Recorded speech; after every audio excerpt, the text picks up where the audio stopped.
Hey guys, Dr. Brotsky here. It's the 12th week of your pregnancy. If you haven't looked at the earlier videos, check those out. Right now, the baby is about 2 inches long. What you can expect to be feeling is a whole lot more energy as you're now starting your second trimester.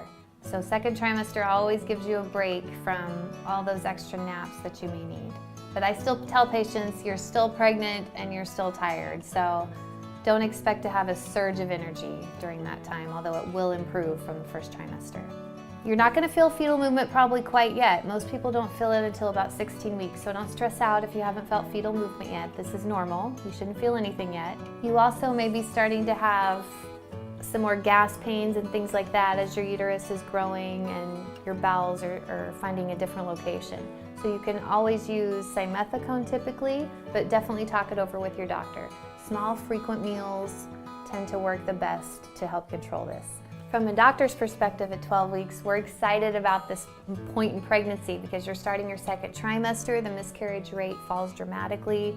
So this is a time when a lot of patients feel comfortable telling other people about their pregnancy, although you may have done that weeks ago because you're so excited. So either way is fine. You also may start to see your doctor more often if you're a high-risk patient. Sometimes we do ultrasounds more frequently to measure your cervical length, for example, if that's a concern, but we don't routinely do that unless you need to. Usually if you're a low-risk patient, it's still every 4-week visits. You also are going to encounter that first trimester screen around this time, 11 to 13 weeks, where you get an ultrasound and they measure the nuchal translucency of the baby. So that's something to talk over with your doctor as well. You also may be stopping your progesterone at this time. Some high-risk patients are on progesterone supplementation from the first few weeks of pregnancy. And this is the time when we can stop that because your placenta is going to start taking over with making the progesterone. So that's exciting, you're getting further along.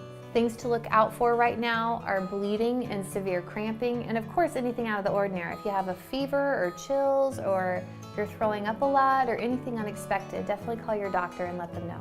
So that's it for week 12. Thank you guys so much for tuning in. Check out my other videos and you can also find me on drbrotsky.com.